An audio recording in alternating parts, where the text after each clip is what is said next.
आज पार्लियामेंट में माननीय वित्त मंत्री ने जो बजट पेश किया है वो बहुत ही बढ़िया बजट है। प्रगतिशील, विकासशील और आगामी आने वाले वर्षों में ऐसा महसूस होता है कि इंफ्रास्ट्रक्चर और बहुत सारी क्षेत्रों में विशेष ध्यान दिया गया है, जिसमें गवर्नमेंट ऑफ इंडिया बहुत भारी निवेश करना चाहती है, जिसकी वजह से लगता है कि नए रोजगार के बहुत अवसर अ, बनेंगे और युवाओं को नौकरियां मिलेंगी। विशेष रूप से महिलाओं को, युवा को और किसानों के लिए विशेष चीज़ों का प्रावधान किया गया है और विभिन्न प्रकार की जो ऋण नीतियां हैं उनमें संशोधन कर ये बताया गया है कि बिना मॉर्टगेज के भी बहुत सारे वर्गों को गवर्नमेंट लोन प्रोवाइड करेगी। ये मेन है। उसके अलावा जहाँ तक आयकर का सवाल है, माननीय वित्त मंत्री ने बताया कि एक सप्ताह बाद नई डायरेक्ट टैक्स बिल या डायरेक्ट टैक्स कोड इंट्रोड्यूस किया जाएगा, जिसमें मेरा मानना है कि बहुत सारे ऐसे परिवर्तन किए जाएंगे जो कि वर्तमान प्रचलित वर्ष 1966-61 के आयकर अधिनियम को ध्यान में रखते हुए सरलीकरण की ओर गवर्नमेंट का ध्यान है।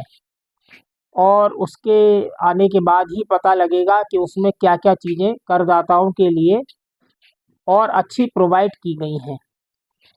इसके अलावा जो करदाताओं को, जो वेतनभोगी और व्यापारी वर्ग के, मध्यम वर्ग के करदाता हैं, उनको जो छूट प्रदान की गई है उससे सब लोग बहुत ही उल्लासित हैं।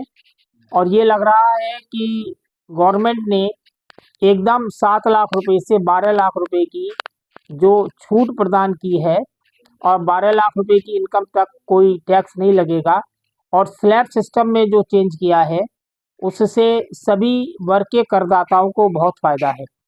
और ऐसा लगता है कि ये बहुत दिनों से माना जा रहा था कि मध्यम वर्ग को टैक्स की लायबिलिटी बहुत ज़्यादा है और उसको गवर्नमेंट को ज़रा एड्रेस करना चाहिए। तो माननीय वित्त मंत्री ने उसको बहुत ध्यान दिया है और इससे सभी वर्गों का बहुत फ़ायदा हुआ है।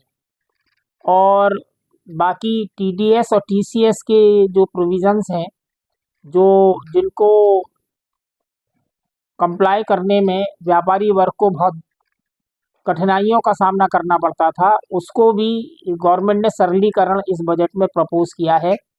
और ये प्रस्तावित है कि कई चीज़ों में जो लिमिट है वो बढ़ा दी गई है। परसेंटेज तो पिछले बार के बजट में ही काफ़ी कुछ कम कर दी गई थी, जो जुलाई 2024 में पेश किया गया था। अभी वर्तमान में ये उम्मीद है कि इस बजट से देश की प्रगति को नए पर लगेंगे और औद्योगिक विकास तेज़ी से होगा और कृषि क्षेत्र को भी विशेष रूप से फ़ायदा मिलेगा। लेकिन मैं इसके साथ ये भी कहना चाहता हूँ कि गवर्नमेंट ने जैसे मध्यम वर्ग का ध्यान रखा है, इसके साथ जीएसटी की जो कर प्रणाली है उसमें सर्विस सेक्टर पर जो लिमिट है वो 20 लाख रुपए से ऊपर पे जीएसटी का रजिस्ट्रेशन आवश्यक है। इसी प्रकार व्यापारी को 40 लाख रुपए से ऊपर का टर्नओवर होने पे वो जो चल रहा है इस समय, गवर्नमेंट इसकी तरफ भी ध्यान दे और इन सीमाओं को थोड़ा थोड़ा भी बढ़ा दे। हालांकि ये बजट का मामला नहीं था, ये आने वाली जीएसटी काउंसिल में अगर गवर्नमेंट इस तरह का प्रस्ताव रखती है तो मध्यम वर्ग गवर्नमेंट को और ज़्यादा सपोर्ट करेगा। और बजट वाकई में ऐसा है जो मन को बहुत ही प्रफुल्लित करने वाला है।